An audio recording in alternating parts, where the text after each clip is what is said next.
And James Carroll, one wonders what kind of hideous scandal is going to force the issue, given that we've, for example, recently learned that Cardinal Ratzinger's own brother denied knowledge of sexual abuse at a school that he ran, and then we also find out that there was a gay prostitution ring run by a papal aide involving a Vatican choir. I just wonder what could get worse here. Well, these individual revelations are each one more shocking than the other. But of course, the whole system is corrupt. That's the revelation here. So clerical celibacy, the sexual obsessiveness of Catholic moral teaching, the contradiction between official homophobia, that is to say, the Church officially condemns homosexuality, but the clerical culture itself is subtly and implicitly homoerotic, an all-male culture that puts a prize on the valuing of male company over female company. These are elements of the clerical culture that are being shown for what they are. And forgive me for sounding, as we used to say, like a broken record, but this is the culture, the structure that's in a state of collapse now.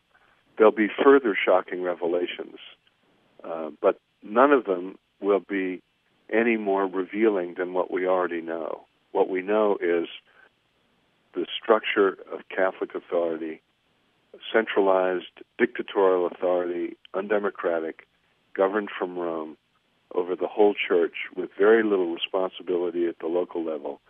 All of that, it's over.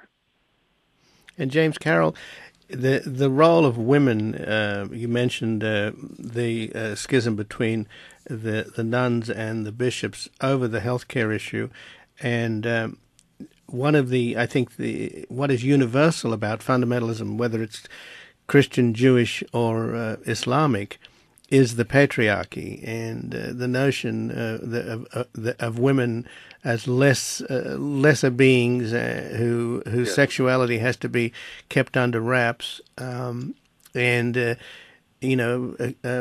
talking to the earlier guests about that same belief system within the Protestants, and particularly within the right-wing American fundamentalist churches, which, of course, are very loud and politically active in the Republican Party. What's the scenario there? Because obviously, if you ordained women and allowed priests to marry, much of this obsession with abortion, I think, would go away because you'd have real parents involved in real decisions. Well, that's a good example. I agree with you. The Catholic Church is not going to be the only institution in the world that successfully deflects the feminist revolution. The feminist revolution has swept the globe. It's impacted Islam. It's impacted patriarchal cultures everywhere. The education of women is the key to development. The key to healthy societies is equality between males and females. And that's become more and more apparent. And that's a large part of the Catholic story. It's true that fundamentalists are dead set against all of this. They're determined to protect the patriarchal pyramid of authority. And that's what fundamentalism is about. And I don't underestimate it. Fundamentalism is a powerful force in the world today. But that's why the Catholic Church's reform is so urgently important. The world needs a reformed, unfundamentalist Roman Catholicism. By and large, the Catholic tradition has not been a fundamentalist tradition. It has given itself over to a kind of fundamentalism over the last century, and that's what I'm talking about here. The reform of the Church so that it's self-critical, attuned to science, fully committed to equality, democracy, especially among women and with women, respectful of religious differences, tolerant of other beliefs. All of these are elements of the reform of the Church that's already underway, and I want to emphasize that. These are reforms that Vatican II began. They've been set back by the fundamentalist reaction that took over in the church over the last 30 years. But they're not stopped. The most profound change in Christian history has taken hold, and that's the renunciation of the Christ killer charge against the Jewish people. The church's relationship to the Jewish people is an example of the kind of change that can take place, and that has to continue. Well, a slip of the tongue from Pope Benedict almost set it back there a while back. I mean, I know that they've continued to work together, but he has a propensity to saying some rather strange things. And you were talking earlier, James Carroll, about the extent to which the priests are protected by the bishops and sent into counseling, and how the victims are an afterthought, in effect. When you consider what this Pope and his predecessor had, in effect, declaring war on liberation theology, and we just had the anniversary of Archbishop Romero's assassination in El Salvador, and I recall that the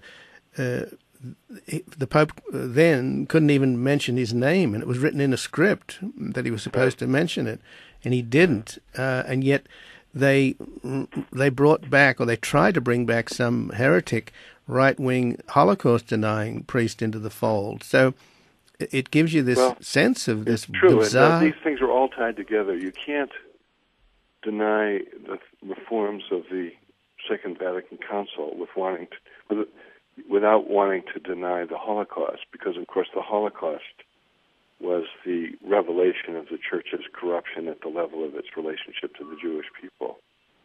So if you hate Vatican II, you have to deny the Holocaust. Those two things go hand in hand.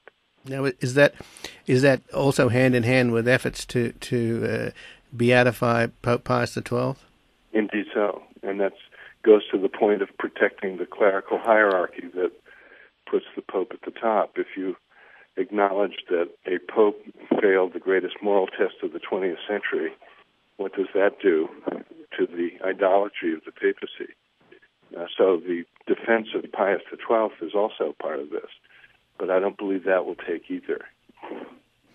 So, just in closing, James Carroll, on this Easter Sunday, and in an attempt not to be Pollyannaish, but to be hopeful, your sense is that there is a quiet revolution going on within the Catholic Church, that in many ways mentally people have already made the leap into the 21st century, while the hierarchy are trying to take us back to the 12th century.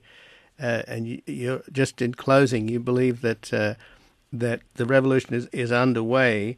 I'm frankly a little... Yes. And I do believe that. And I used to say what the Church needs is another Pope John the 23rd. But now I would say what the Church needs is a Mikhail Gorbachev, a leader who is able to face the truth of the situation and make the necessary painful adjustments. Gorbachev did not, when he became the leader of the Soviet Union, he certainly did not want to dismantle it, and he didn't want to end the Communist Party, and he didn't want to break up the Soviet Empire. But bit by bit, step by step, he saw that each of those things was necessary, and he found a nonviolent, progressive, humane way to move forward, with the result a democratic revolution from inside the Soviet Union. It's one of the great stories of history, and it makes the changes required of the Catholic Church pale by comparison. So there's plenty of reason to be hopeful, and I'm very hopeful, even while I'm grief-struck by the pain that has been inflicted on so many young children in the Catholic Church in recent years. I thank you so much for joining us here today in Los Angeles, James Carroll. All the best, and happy Easter to you. Thank you.